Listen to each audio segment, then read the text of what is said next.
Yeah, I figured a roll with Dalton is a good one to look at. He's a good competitive blue belt, but he also has a laid-back, fun gym roll, so it's like not too intense. So he's kind of like laying back and letting you do what you're doing and deciding how you're going to pass. You do this several times. You're backstepping here, and there's a lot of space to cover there as you come back in. So personal opinion there, just on the very first one we see, I recommend grabbing a little bit lower down on the ankle for no-gi. Like in gi, you can get away with putting a gi grip there, but in no-gi, like pushing down and grabbing the foot itself actually gives you a lot better leverage, especially for a tall guy like you. And then this other hand, as strange as it sounds, instead of trying to control him, then you can put your other hand all the way on the ground over here, either above or below his shoulder. I like below. And you can close the space a lot better that way, because otherwise you'll end up doing what I believe happens here is like several kind of sets and resets along the way. And it's real easy to kind of fall into, like, I think, how did we end up here? So you go for the step, you're killing the space. Yeah, and then he has the time to scoot back, and that's how you end up kind of falling into that guard here that he's playing. But that's something that I believe happens several times. See, that time I thought it worked. Yeah, he's good at those last minute recoveries. Very nice, strong passing position here.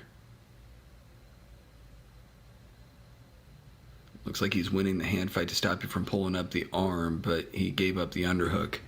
Nice. Very good. So once again, it's a matter of preference. I personally like, you see how there's a lot of space between your butt and his legs?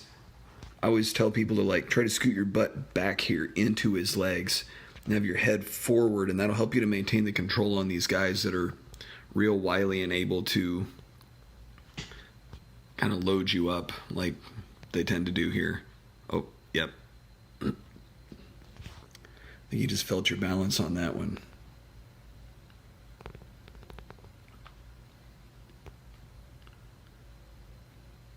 So he's moving up towards knee on belly, not a lot of control there, almost like lets you have a guard back. Like I say, it makes for a fun exchange. We're actually doing stuff here. Nobody's really stuck in any position. You play this overhook with your right arm a lot. I see that, and we'll revisit that as the video goes on. Now he's trying to do the same thing back to you. We were looking at that, grabbing the foot. There's a foot grab. I think he wants to backstep, but doesn't have you flat on the mat. Sitting up is definitely correct here. Good job keeping his leg back. Actually, that's something I see you do a couple times that I think you get a lot out of. You're doing a good job of using that deep De La Riva hook to hook his hip so he can't move forward. I feel like that's a very, very strong, good position for you.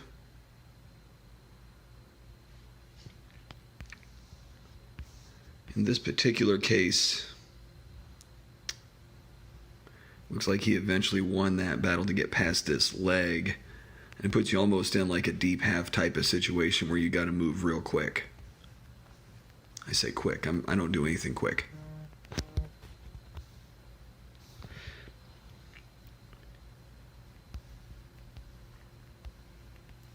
You're doing a good job blocking his arm out. You got a good underhook going here. You can do a lot of cool things with this, and you're not taking any unnecessary risks at this moment. You still got to kind of get your legs back in play here. So right there, you had good angle. I think you could have even hit the sweep as you guys came up here. And it's hard to say with his leg up like that. That would have been tough. Yep, you tried. That was a good idea. Sometimes you can commit and butterfly his arm like that and actually take him over. It depends on the exact situation and the guy, but I feel like that was a worthy gamble. You're sticking with the arm. Coming through. He sits back. He's not afraid to concede position to get out of a submission, and he kind of turned the corner on you that way. I think that I wouldn't have seen that coming either. He finally gets his arm out.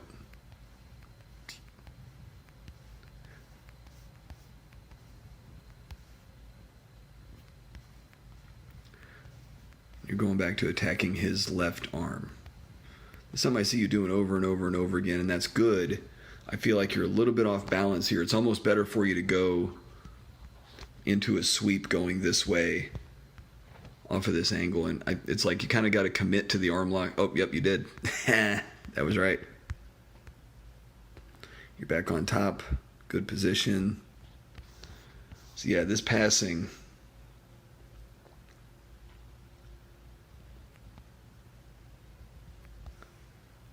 yeah, you're not doing bad things there.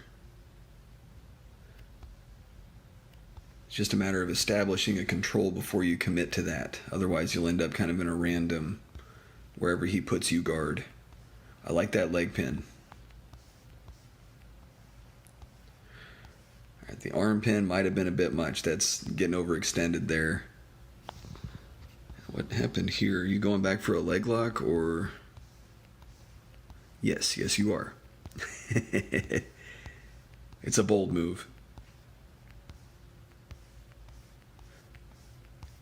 He looks like he's starting to counter appropriately, and then we're in this mutual double sit thing.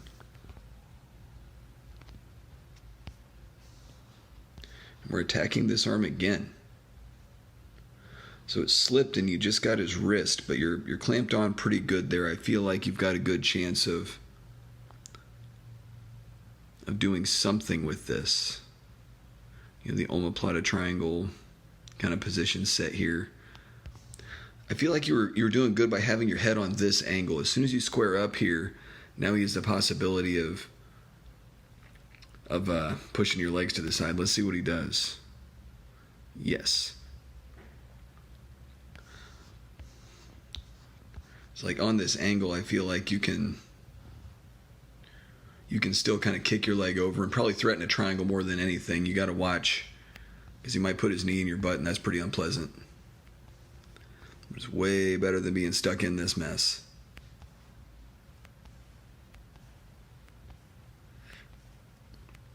And he's respecting what you're doing. He's backing out, not just letting you.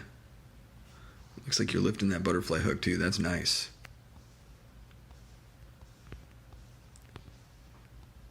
You're still committing to overhooking that arm. We are committed to that today.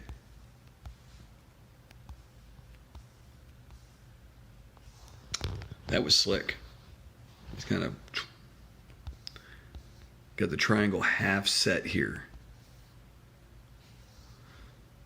I would have almost. I've done that quite a bit actually. Whenever someone's trying to posture out at triangles, you do have the opportunity to just grab his hand right there, break his posture down, and then shoot the triangle. You can get a lot out of that.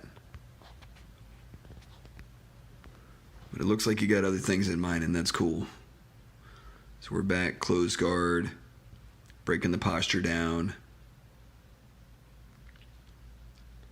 committing to that left arm. That's good though. The more insistent you are, the more things you're going to find coming out of that.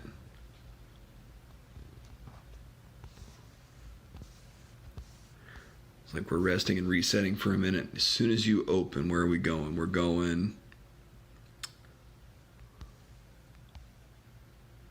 Looked almost like a misfire on a flower sweep, because that's like the same foot configuration as a flower sweep, except you're going the opposite way.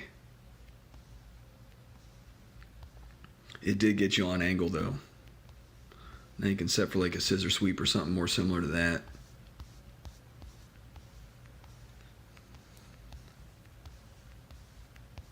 Keeping that arm. That arm is yours all day, just going for it.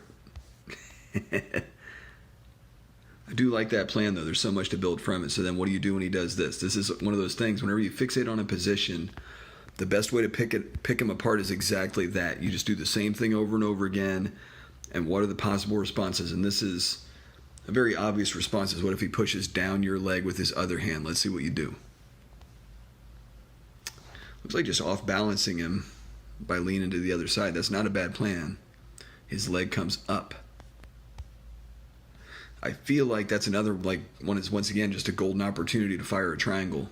You can either grab his arm and force him, or you can like stuff it back in the middle as he recoils. But you had a great setup there that you can obviously make some things happen with. Back out to that side. I'm going to guess. Actually, I was looking at this earlier. This is a little thing. So you're grabbing his head like that and kind of hanging on him. In a lot of cases, you're pulling him into the pass. If you take your elbow and tuck it a little bit more in front of his shoulder, then you're both holding him down and also maintaining the distance a little bit more. And I feel like that'll give you a little bit more mobility as far as attacking in this exact angle. Because you don't want to invite him to come too close to you and to kill your ability to finish your techniques and like let him pass. Here he is pushing the leg again. So he felt like it worked well enough that he was trying it again. Oh, there's that triangle we were talking about. And on this, like when they do that, it's actually something that I wish somebody had told me earlier. When that doesn't work, it's silly, but do a double tap on that triangle. Because if you just rear back and throw it again, you'd be surprised how well that works. It looks like what happened was, going back, yeah, he was already kind of ducking his head out.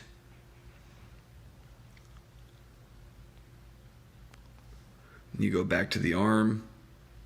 Wow, that, like without,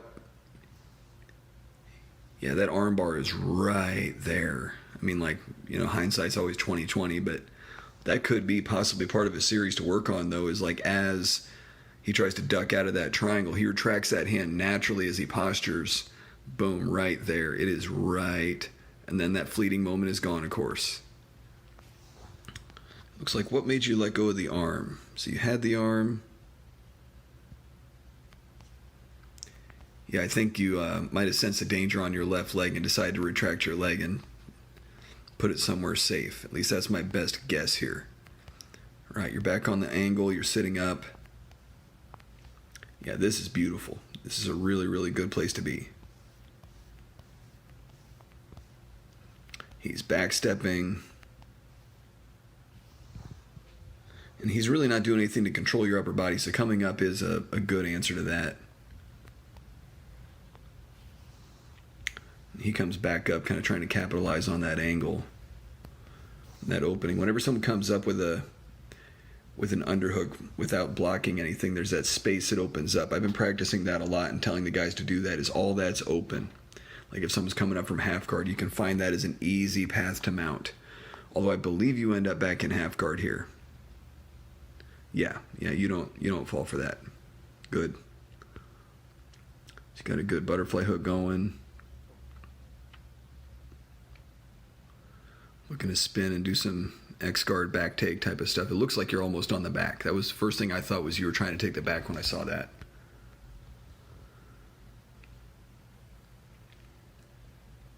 He did exactly that back step we talked about, the grabbing the foot, hand on the mat, trying to kill the space all the way around. You're doing a good job keeping that space, not letting him finish and settle. And back to sitting up. Sitting up is always preferable. I feel like that's something you've been doing really good on this roll, is just sitting up more. But what made us go from here to laying back? I feel like if you did that, then like whip your top leg over, like this leg, whip it all the way over and go for the matrix or something like that. One of those kind of entries, because if you go here, then it's really easy to find yourself flattened out. Excellent switch. Yeah, back through X guard. He's killing that hook and trying to backstep. You're not letting it happen. Got good solid position here. He's trying to be patient. You can see he's backing out, yep. And here we are again. Now, I mentioned we were going to go back to that hook. So sometimes he's doing exactly that and a push down your leg. It's silly, but you can use your arm and just post just to the inside of his hip right there. Like reach right between his legs with your arm. And that'll work, because usually when he's trying to push down on that hook, he'll immediately go and he won't expect your arm to snake back through. Just a good opportunity to take advantage of that right there. Not let him do that. Going shin on shin.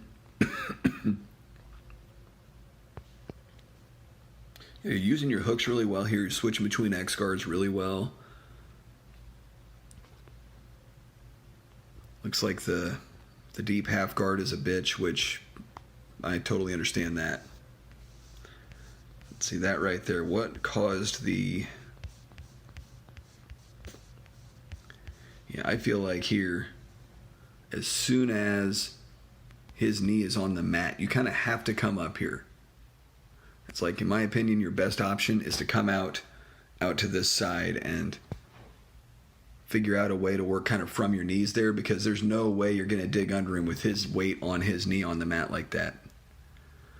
It was a good idea to reach for that far leg, but he's pretty well planted and starting to settle in on you. Nice armbar. Yeah, that was... It's a little thing here from the beginning. On armbar escapes, I personally like taking my feet and walking my hips over here towards his shoulders. If you can walk your hips over that way, what it'll do is it'll rotate your head further down this way and give you a better chance to get rid of this leg right here. There's a lot of different ways out of ship positions, but that's just the one I've been working on lately. The old kick and twist every now and then will do exactly that. Like, okay, it'll work until it doesn't. Early hand fight. So what are you doing to put him on his back here? It's like you're pushing down the knee. You got your head in the shoulder. That's good positions there. You got to watch him on the guillotine. Your head is just out of range for that. That's looking good. You're starting to stuff him. Force him into an uncomfortable butterfly.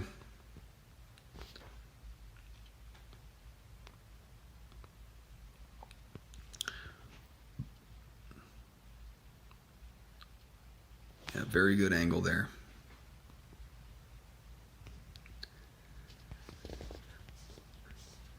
It looked like it was kind of a combination deal. It looked like he got the idea that he was going to try a wild sweep here, and you fell back for a wild footlock at the same time.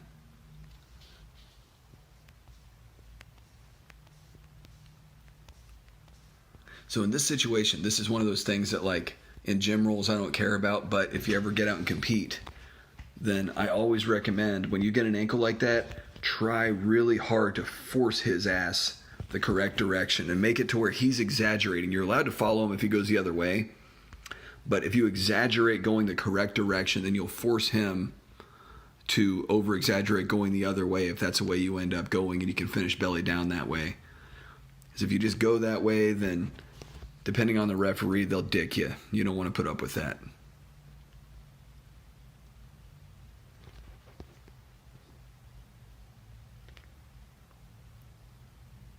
So we're getting down towards the end of this roll. We're double sitting.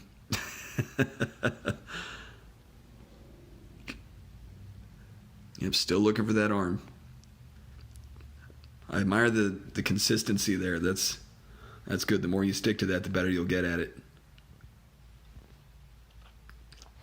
You probably want to frame out that opposite side arm, though. If you're going for his there, yeah, the more you frame out and just don't let that get close to your face, the better you'll be at getting to the other arm.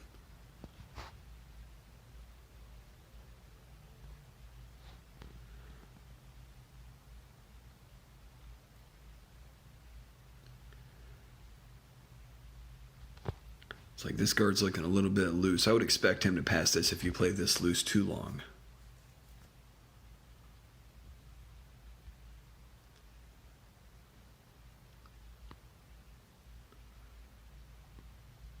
And that be the roll.